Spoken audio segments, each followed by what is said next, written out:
Pranam, namaste all. Thank you for welcoming us to your university. Thank you firstly to the organizers, to the Gramitya Foundation, to the University of Delhi. This is an honor for me.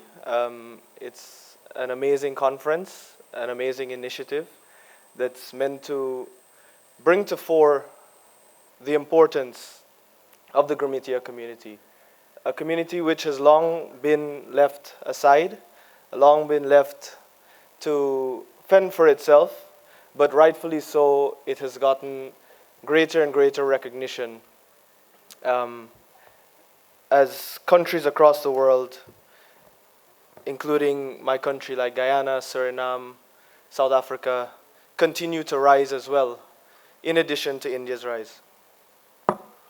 I would like to apologize on behalf of the High Commissioner for his presence not being here. Currently, our High Commissioner is in Guyana, where we would have just had our elections, our national elections, and the outcome of that is that we have just elected for the second time in succession an Indo-Guyanese, His Excellency President Mohammed Irfan Ali.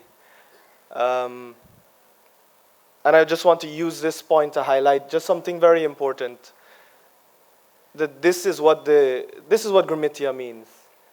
Where a country like Guyana can celebrate a Muslim president, a Muslim Indo-Guyanese president, a Christian Afro-Guyanese prime minister, and a Hindu Indo-Guyanese vice president, where multiple races, multiple ethnicities, multiple cultures live together in harmony, and where underneath that is the ethic of tolerance, of plurality, of acceptance, which is something that our ancestors, my ancestors, took from India to Guyana.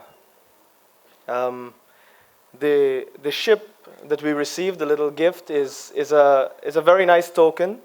It shows what took us there, but really what supports us as Gramitya community, as Indian diaspora members, is the books, the culture, the Ramayana, the Bhagavad Gita, the music, the arts, the food, the khana. If you ever have the pleasure to visit these countries, you can see for yourself the beauty of Indian expression, of Indian art in these countries, and you can feel connected. I came to India for the first time in 2023 as a diplomat. It is my honor to be in India, not just as in this position, but to be in the land of my forefathers, to be in the land where I can reconnect with my roots, to understand, as High Commissioner Suklal said, to understand your roots is to understand who you are now and to understand where you can go later. And it has been a tremendous honor. When I first came, I came around Diwali, and I was invited to a friend's home, and I closed my eyes when I saw children running in the streets playing with firecrackers, when I saw the little puja being done, when I saw the family sitting on the floor having some food. I felt like I was back home in Guyana, because the bond, the history, the culture, it's so deep and so similar that we may be separated by oceans, by continents, but the Gramitya community has really taken this Eastern philosophy, this Eastern culture into these lands, into these far-flung lands.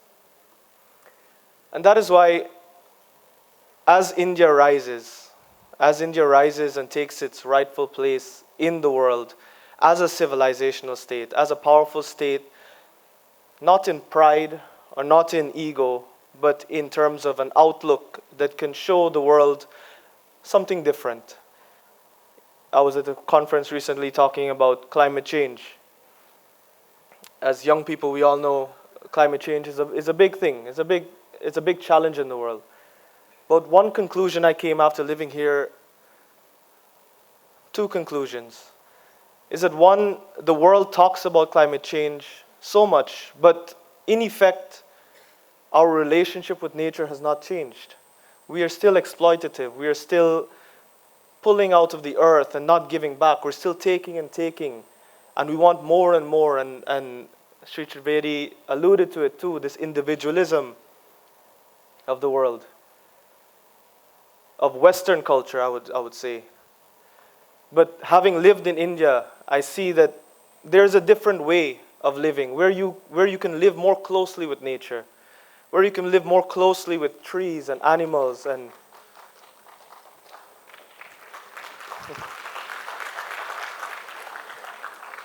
trees, animals, rivers, mountains. These are integral parts of our existence. And it is these little things. It's not about India teaching the world. It's about showing a different way of being. And this is where we come to the importance of the Gramitya community.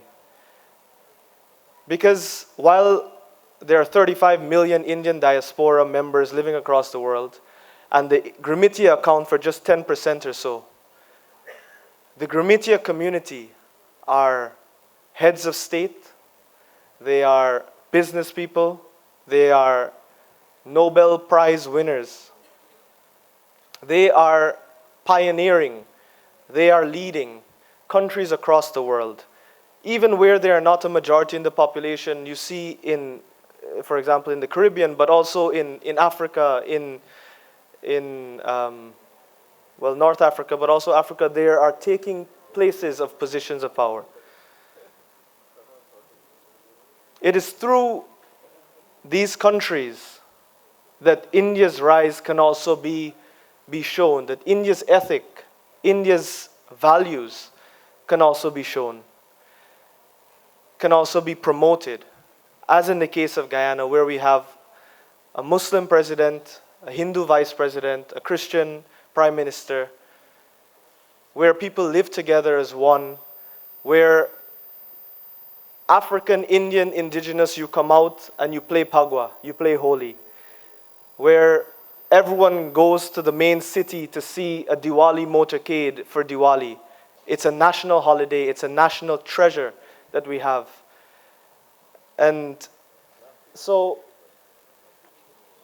it's incumbent upon us, and I'm speaking to the young people here, as a young person myself,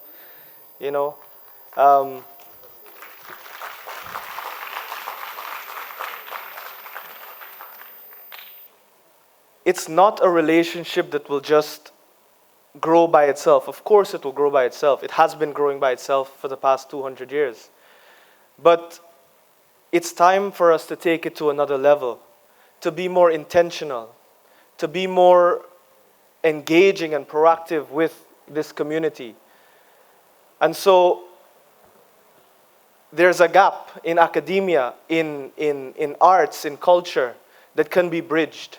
And as academics, as youngsters, I encourage you to see this gap as an opportunity, to see India's rise and the Global South's rise as an opportunity to be that living bridge, where you investigate the history of Gramitya. Within Gramitya, you bring a different idea to this relationship. And I'm sure that with this impetus between leaders such as PM Modi and our Prime Minister, our President who visited just 2 years ago, PM Modi who visited Guyana just last year, we can really develop a new body, a new consensus between countries and drive forward positive change. There are too many stories I could tell you about Guyana's relationship with food, with its environment, with its forests. It is leading the world in forest conservation and forest management. It is leading the region in food security. It is a beacon of culture and education in the Caribbean. But these are things for you to explore as well. as Indians who have an interest in the Grameentia community. So I would just like to end by saying, of course, I'm grateful to be here. I'm thankful for the organizers for organizing such an important event and for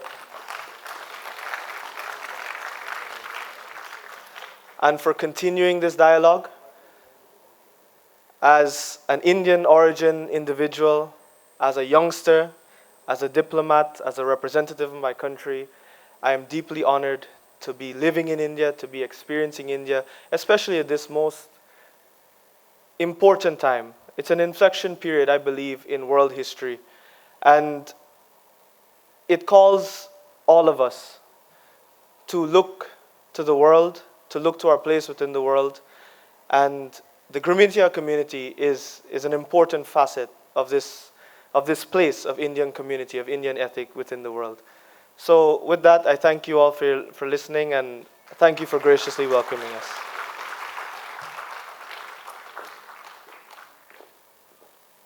अगर आप ये video YouTube पर देख रहे हैं तो हमारे channel को सब्सक्राइब करें और बेल आइकन को दबाना ना भूलें। अगर आप Facebook पर ये वीडियो देख रहे हैं तो हमारे पेज को लाइक करें।